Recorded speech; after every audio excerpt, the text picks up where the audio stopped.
There's a small, unused part of the office that I often come to remind myself of who I am.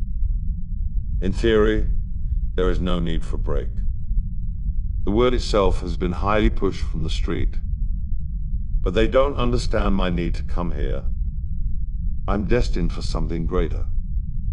In fact, I'm destined to be on this map. Not contained within the purple and green squares that have plagued my consciousness, but instead the pockets of illustrious gray that glimmer in my view. You see, I noticed long ago that the map was a game of sorts. One that could only play it you knew of its existence. The goal was easy: to collect place, exist in place, be someone in place. I cannot bear the exposure any longer. Immensity is within me. It is attached to a sort of expansion of being that life curbed, and caution a respite which starts again when I will finally be alone.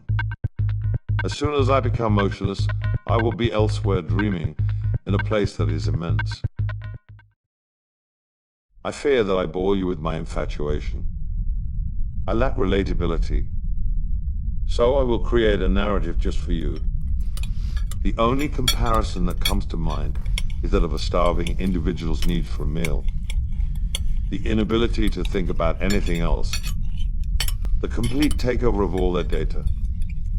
Well, my obsession is my meal. I wish to consume every last pixel of it. Then, once I'm finished, hand business cards to all the waiters. Networking has always been the same. The thing about avatars is that we exist in a constant state of impermanence. Most of us can't afford custom models, so we buy off the shelf. I, myself, have a limited repertoire of facial expressions. Interested, smiling and receptive to downcast, to displeased and spacey. But in my brilliance I have hatched a plan to be invited to the game. I must take the form of those who succeed. I will strip myself bare and surrender my software in my hunt for place. I cannot be defined as being relational or historical. I have no concern over the identity of this form, and I seek pleasure in being a multitude of things.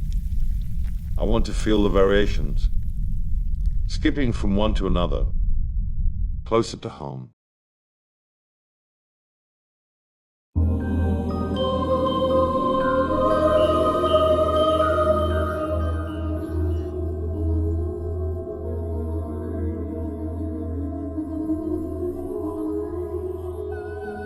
The birthplace, a state with its own constitution, a border, laws, everything.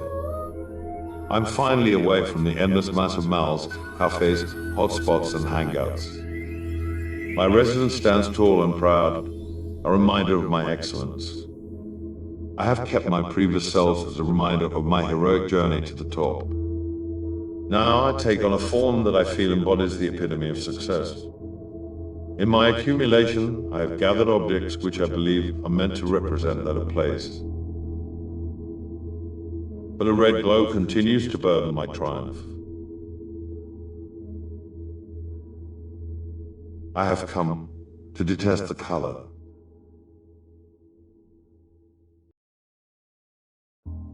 Squeezing me from both sides, these crimson giants loom over me.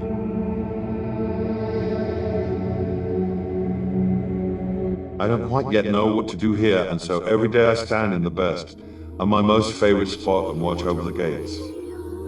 No sound nor effect comes from the swathe of red, nor do I know the identity of which avatars own them. What I do know is that they make me feel less triumphant, almost defeated, as if I have in some way lost. I cannot lose.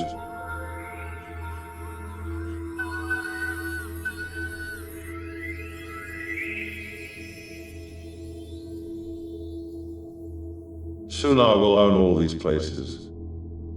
Then, and really only then, will I definitely win for good.